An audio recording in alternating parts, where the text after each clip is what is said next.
Tonight on Reporting Scotland, a man shot in the head while sitting in a car dies. Police move to reassure the public. So it's not random attacks that we have in the street, it is people who have been targeted in relation to these particular attacks. Also in the programme, the Prime Minister intervenes in the case of a Scottish Sikh detained in India on suspicion of murder. Calls for more to be done to encourage women into the most prestigious jobs in the NHS. It's been a long winter for us all, but how have our farmers and their livestock been faring? And rugby star Stuart Hogg tells us why he's a confirmed believer in the importance of sports psychology.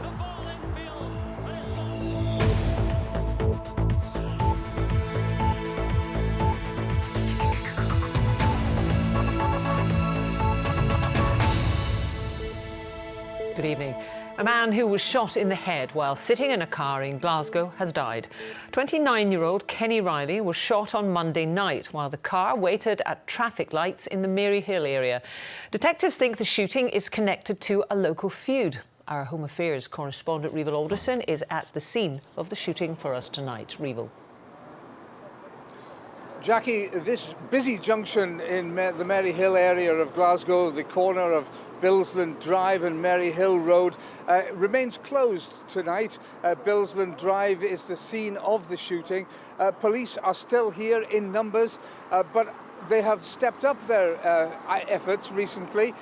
Officers have been seen in the local area going through gardens and bins looking for evidence, as what was an investigation into an attempted murder has turned into a murder inquiry.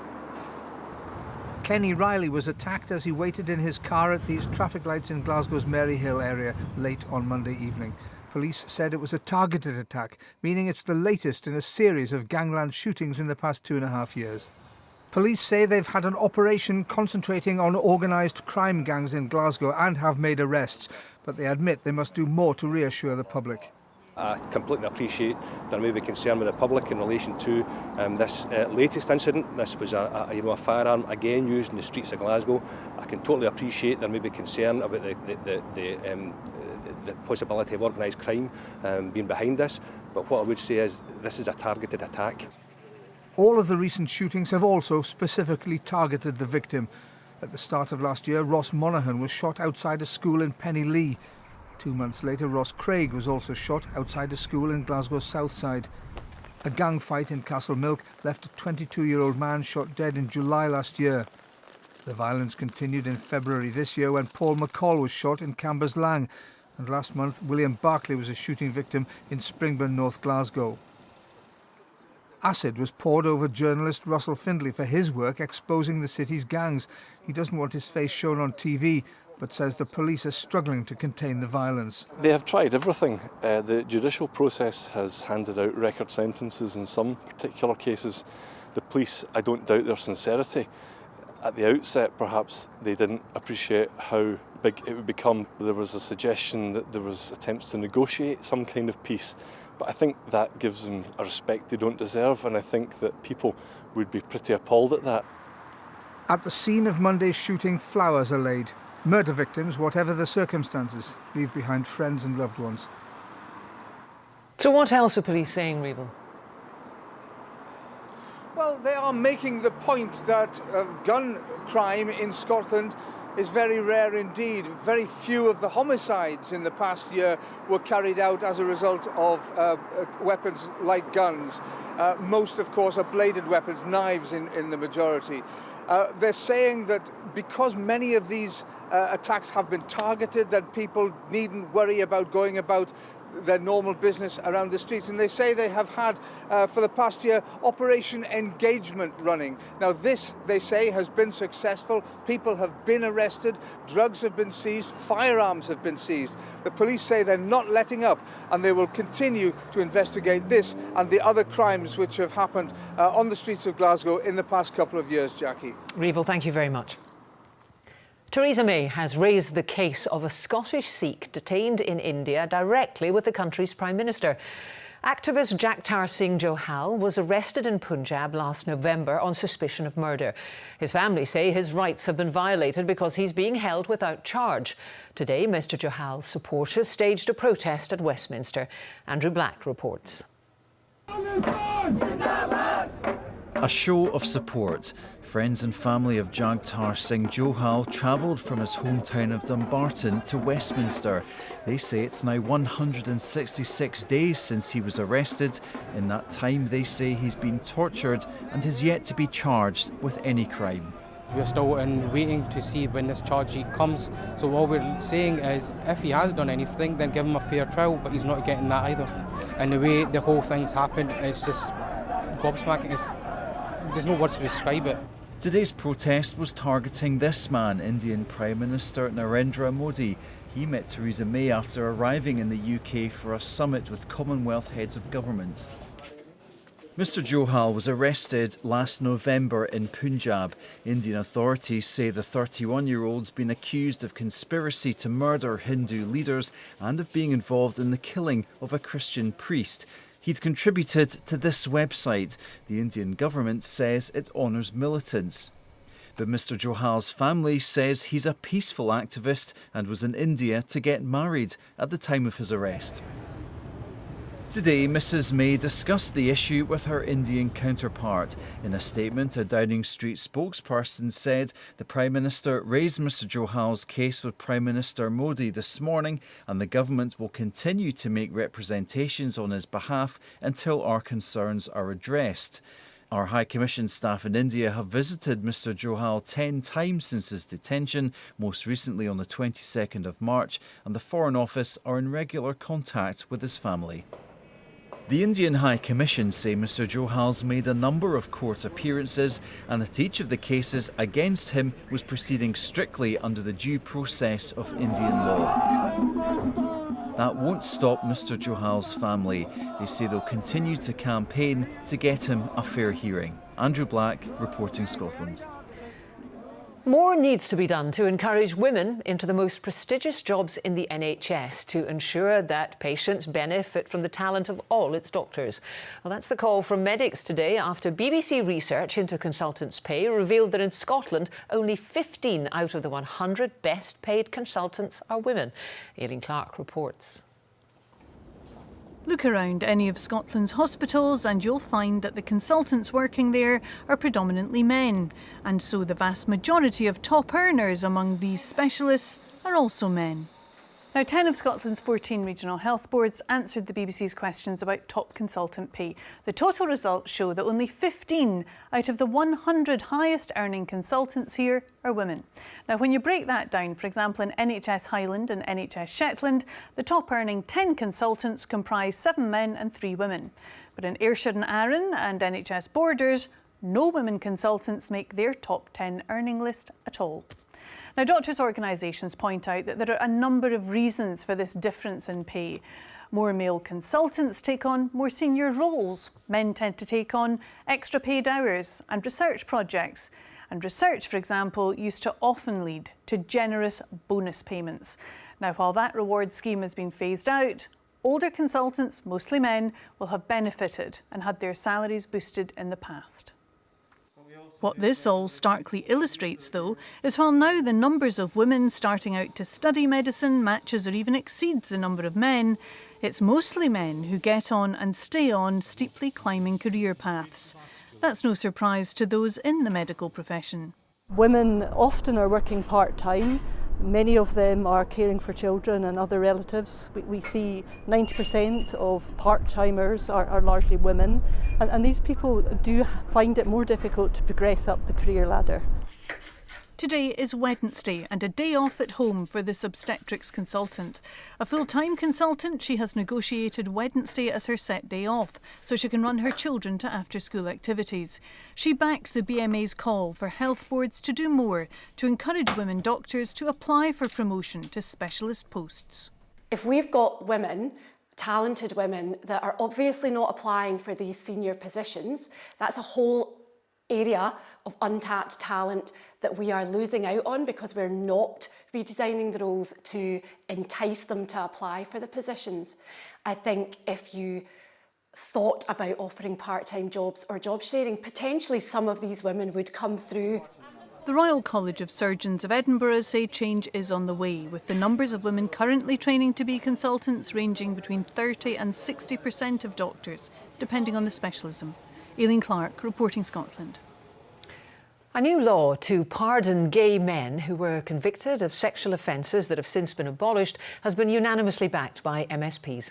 The law will also make it possible to have past convictions removed from records. The Justice Secretary, Michael Matheson, said it was a landmark piece of legislation to rectify the discriminatory mistakes of the past. The bill now moves on for further parliamentary scrutiny.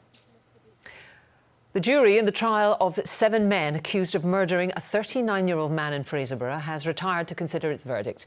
Gary Clampitt died in June last year. The 7 men, aged between 25 and 52, deny murdering Mr Clampitt by attacking him with an array of weapons, including a machete, a hammer and golf clubs. The trial at the High Court in Glasgow began more than a month ago.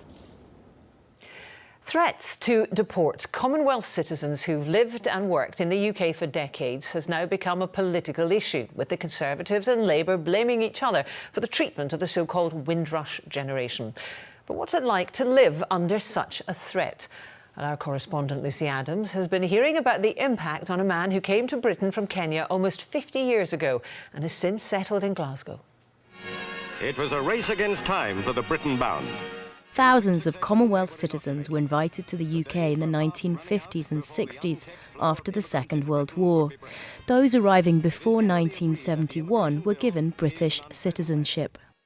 Theo came to the UK from Kenya in 1968 as a child. I was only an 8-year-old boy, came along with my family, and this is my country. I don't know any other country. Why wouldn't I think I was British? You know, I've been here all my life.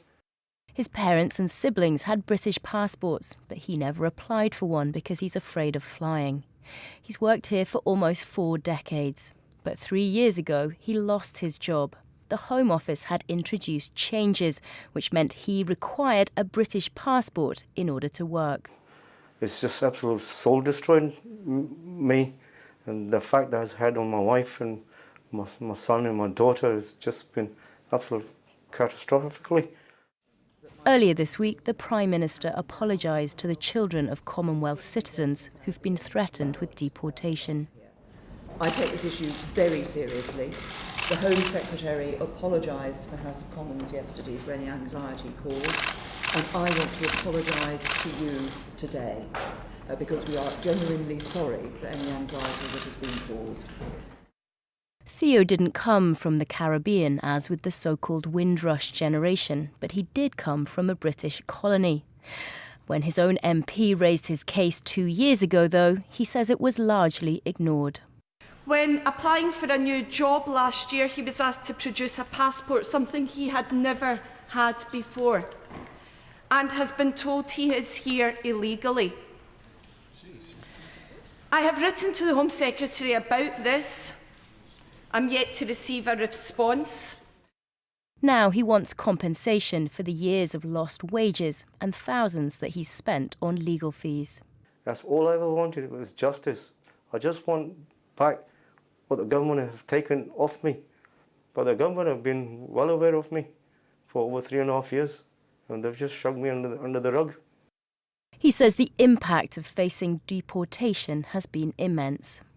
If I didn't have my son and my daughter and my grandchildren, I wouldn't be here today. The UK government has made apologies this week, but for those like Theo who've lost their livelihood, stability and self-esteem, it's not good enough. Lucy Adams, reporting Scotland, Glasgow. It's just after 20 to 7. A reminder now of tonight's top story. Police moved to reassure the public after the death of this man shot in the head while sitting in a car in Glasgow. And still to come, all in the mind. Rugby star Stuart Hogg tells us why he's a firm believer in sports psychology. The First Minister has said that she and the UK government are reaching the end game as time runs out on agreeing a deal on powers coming back from Brussels after Brexit. Meanwhile, in London, the UK government has suffered a defeat in the Lords, with peers backing remaining in a customs union after Brexit. Well, in a moment, we'll speak to Nick Eardley at Westminster. But first, let's turn to Andrew Kerr at Holyrood. Andrew, this end game comment, what point is the First Minister trying to make? Yes, that's right, Jackie. The First Minister was appearing before a super committee of Holyrood committee conveners here. The first point she was making was that she deeply regrets the fact that the UK government has mounted a legal challenge against her government's emergency Brexit legislation. As we know, of course, the two governments are at loggerheads over where powers will lie when they come back from Brussels after Brexit. The second point she was making was the fact that this legal move will have a bearing on the spirit of negotiations as they try to reach a political agreement. And as she was pointing out, time is running out. The Constitution Committee convener, Bruce Crawford, was posing the questions.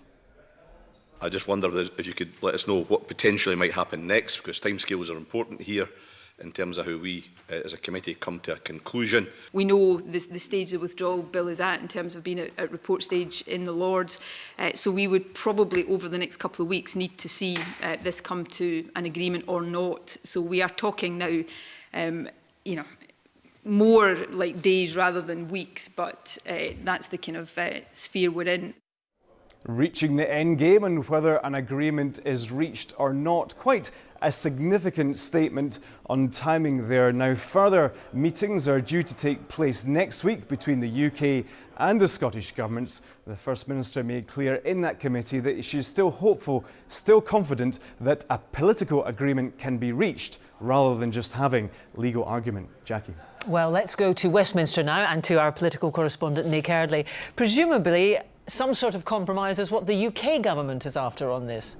Yes, absolutely, Jackie. The UK government has plenty of rows on its plate at the moment. It doesn't want to keep fighting this one. Today we had the UK government's top law officer for England and Wales, the Attorney General Jeremy Wright, appearing before MPs to explain the legal action that they're launching at the Supreme Court on this legislation. Now, on a basic level, he says this is about the legislation from Westminster and the legislation from Holyrood conflicting with one another. He says that needs sorted by the courts. But more broadly, he doesn't want it to reach that stage. He's still hopeful there will be an agreement, and if that happens, it would remove the need for the Scottish Parliament's bill and remove the need for any legal action.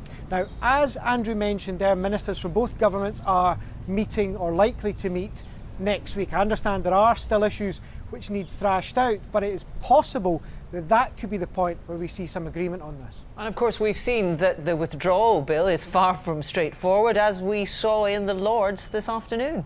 Yes, a pretty thumping defeat for the government in the last couple of hours on the issue of a customs union. Peers have told the government to go away and explore how to stay in a customs union with the EU after we leave. Now, this isn't simple. That doesn't mean it's necessarily going to happen. There are big battles on this still to come. This goes back to the House of Commons now.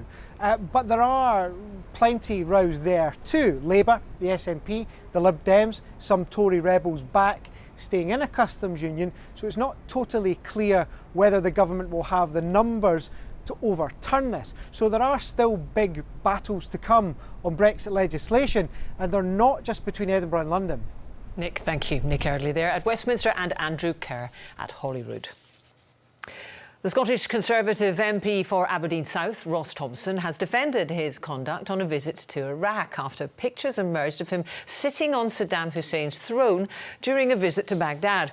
The SNP has called for him to be disciplined, saying any politician appearing to glorify or trivialise the atrocities committed by Saddam Hussein should be ashamed of themselves. But Mr Thompson says there was no intention to cause offence. When the worst of the winter weather struck, farmers had little choice but to battle on. But despite their resilience, they suffered large livestock losses as the start of the spring lambing season overlapped with the end of the winter. Well, now the Scottish Government has announced £250,000 to help offset some of the additional costs. Our Rural Affairs correspondent Kevin Keane can tell us more. This was the beast from the east at Akeside Farm near Haddington. And somewhere through that snow is a flock of sheep, many of them ready for lambing. With few accessible fields, there were limited options for where the newborns could go, and on this farm alone, close to 100 more spring lambs than usual have died. It's been hard on the stock because they've always had rain or snow on their backs, and so they've had to eat more food. And the worst part of the weather this spring has been when the snow arrived, we were lambing, and that's been the big hit. A black-faced ewe or a sheep, an adult sheep, can cope with snow, but a lamb can't with hypothermia. And the irony is that in many rural areas, it's farmers who've kept the communities going. Come on, on you go. Even when the snow melted, the weather continued to make the job harder, the waterlogged fields proving little use for growing grass for feed, and many of the animals themselves just didn't want to be there. This £250,000 will help with some of the additional expenses farmers have faced. When we lose an animal, it costs us £18 to get a sheep lifted that dies. And if you do lose a number of sheep, that's another cost, so it is helpful and it's welcome. Hamza Youssef. At Holyrood, ministers laid out what else they're doing to help the farmers. We are taking steps to open discussions with the industry to explore how we can address shortages with feed and fodder, but also conscious that we need to build greater resilience and collaborative solutions across the sector which enable farmers and crofters to work together to get through short-term situations. That will be a key focus for the weather panel in the next few months. Farmers this season have had their ups and downs. Spring is now finally here, but farmers' leaders say even a good summer won't fully compensate for the losses many have already suffered. Kevin Keane reporting Scotland.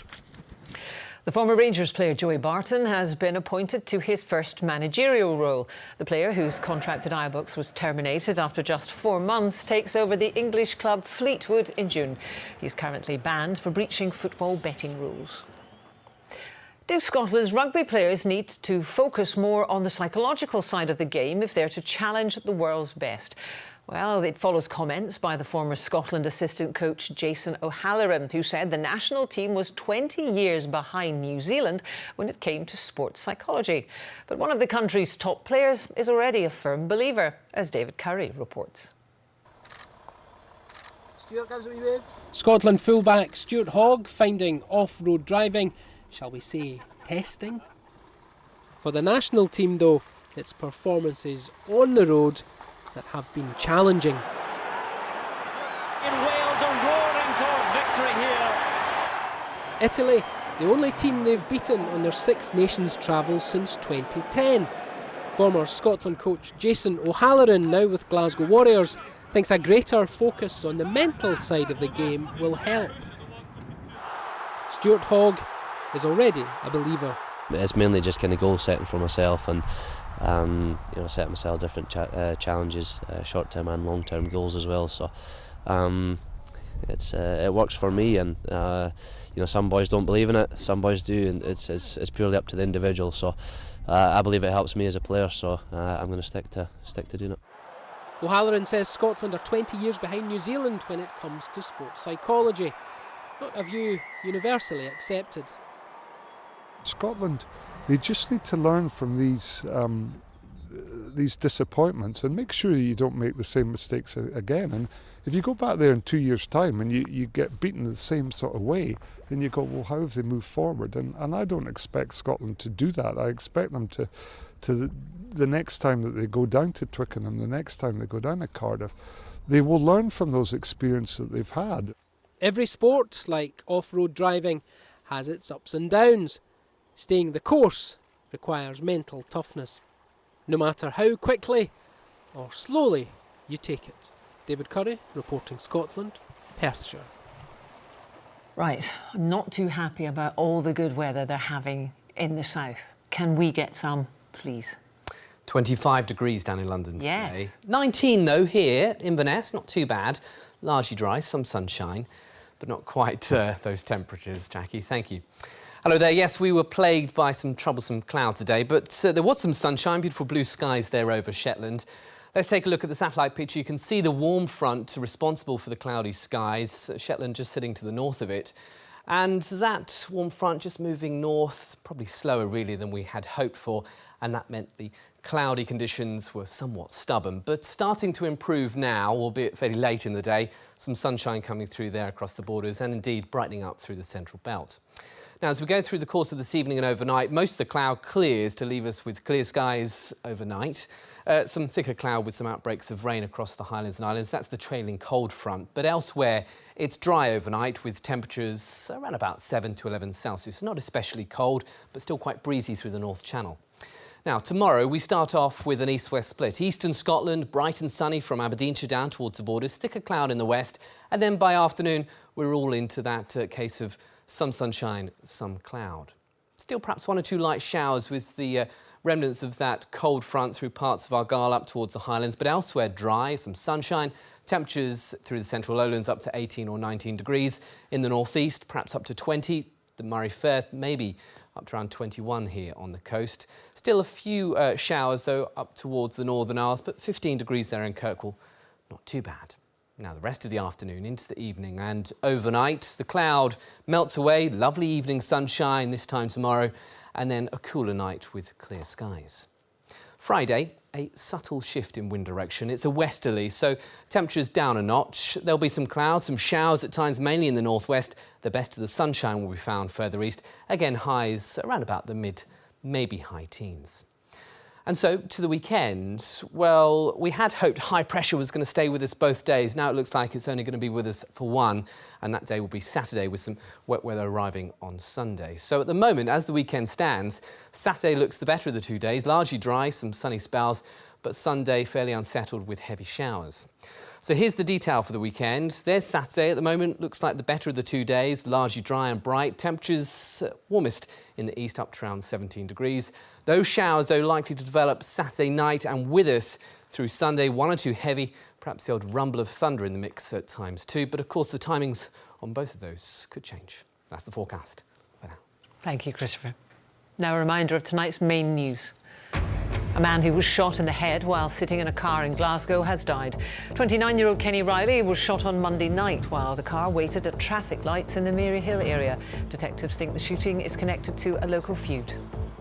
Theresa May has hit back at Labour accusations that the government has been callous and incompetent in its treatment of the so-called Windrush generation, as she again apologised to those wrongly threatened with deportation. During an exchange with the Labour leader, Jeremy Corbyn, at Prime Minister's questions, she said she wouldn't take lessons from a leader who, in her words, allows anti-Semitism to run rife in his party. And that's Reporting Scotland. Our next main bulletin is at 10:30. Until then, from all the team across the country, good evening.